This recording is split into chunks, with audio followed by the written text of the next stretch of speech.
The High School Catfish, unknown number. It started out in a manner that was comparable to that of any other romantic relationship between youngsters. Jordan and Alexis, both of whom are high school students, encountered each other and began to exchange text messages on a regular basis. They eventually fell in love and started to see a future where they would be together. But before long, their telephones began vibrating with messages that were out of the ordinary. Messages that are sent from a telephone number that is not known. Messages that were not just strange, but also included threats of violence. In the beginning, it was not difficult to ignore the SMS messages. Harassment that takes place online is a widespread phenomenon in the teenage community, but it is also a reality in every corner of the internet. On the other hand, it would be inaccurate to characterize them as nothing more than insults that were flung around without any thought. The messages contained information that was considered to be of a personal character concerning their lives. Information that only someone who was intimately familiar with them would have had the opportunity to be aware of. Your partnership will eventually reach its conclusion. Staying together is not in your best interest at this point in time. You cannot place your trust in any person whatsoever. Not even the members of your own family are included in this category. The whole atmosphere evolved to become more subdued and serious. Their every single movement appeared to be under intense surveillance by the mysterious number, which was rigorously tracking them. Moreover, it was not merely a few text messages, it was consistent and continuous. There are dozens, if not hundreds, of these kinds of communications, and they are all designed to instill feelings of dread, suspicion, and division in the reader. Both Jordan and Alexis made an effort to stop the number from getting in touch with them. Nevertheless, it was inconsequential. New numerical values emerged and became visible to the eye. The harassment continued to be an ongoing problem. It seemed as though the individual who sent the message had an unlimited amount of methods for reaching out to them. The messages not only became increasingly severe as time passed, but they also began to take on a manipulative quality. They made an accusation that Alexis was cheating. They raised the accusation that Jordan had been unfaithful to them. Screenshots, so-called evidence, and misinterpreted remarks were all offered by them with the intention of causing them to divide from one another.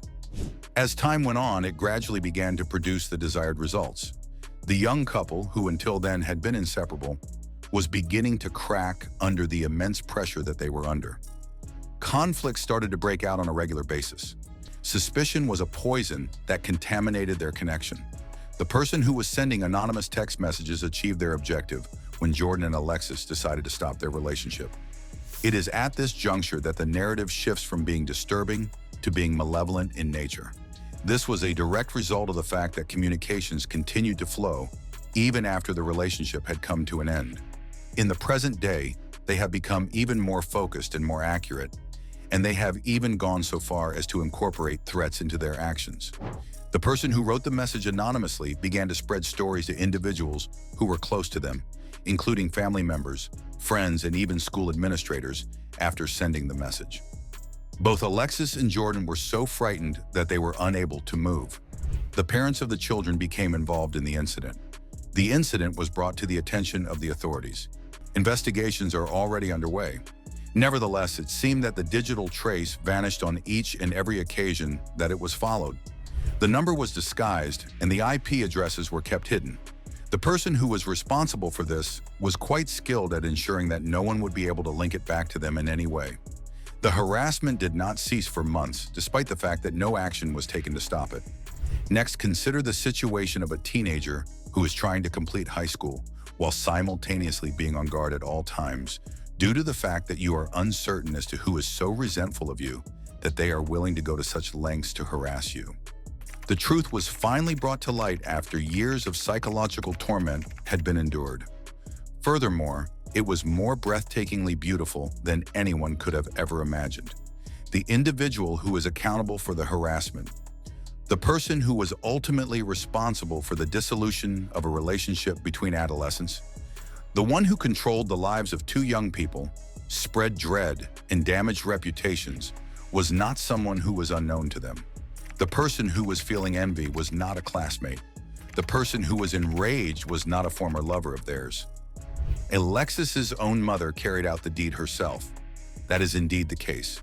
The person who was supposed to be safeguarding her daughter, the parent, was, in reality, the one who was secretly tormenting her.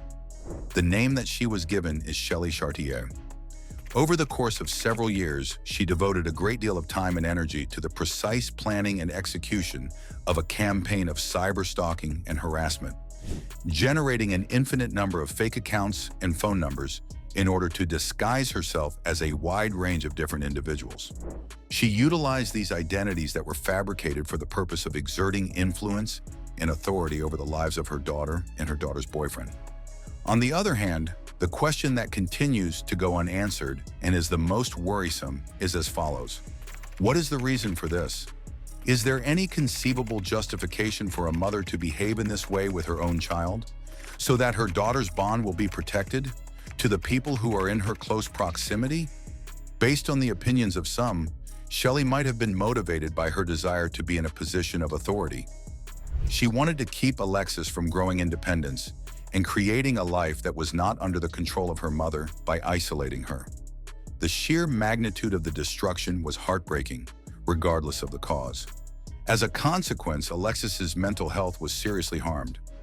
Jordan had established a reputation for himself, and now that reputation was forever tarnished.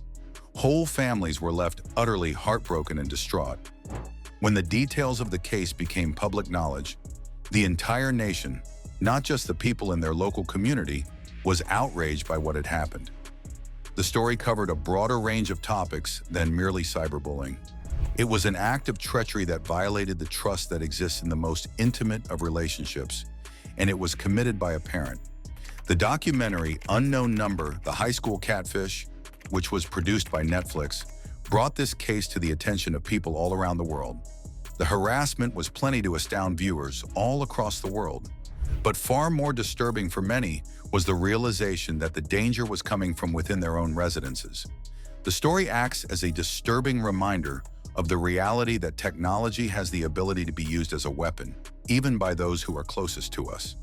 It illustrates how the anonymity that the internet provides may encourage predators to act in terrifying ways, even when the predators are members of the victim's own family.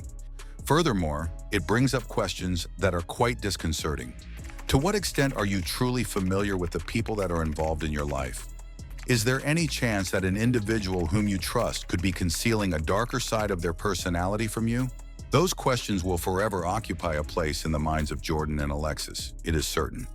They were robbed of their teenage years as a result of a campaign of abuse from which they were powerless to escape.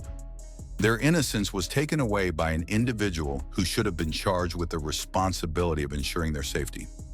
The case is still considered to be among the most shocking instances of digital manipulation and betrayal that have ever been recorded. This episode serves as a reminder that the most important threats do not always originate from strangers on the internet. They can also come from those who are physically present in the same room as us. Thanks for watching and subscribing channel.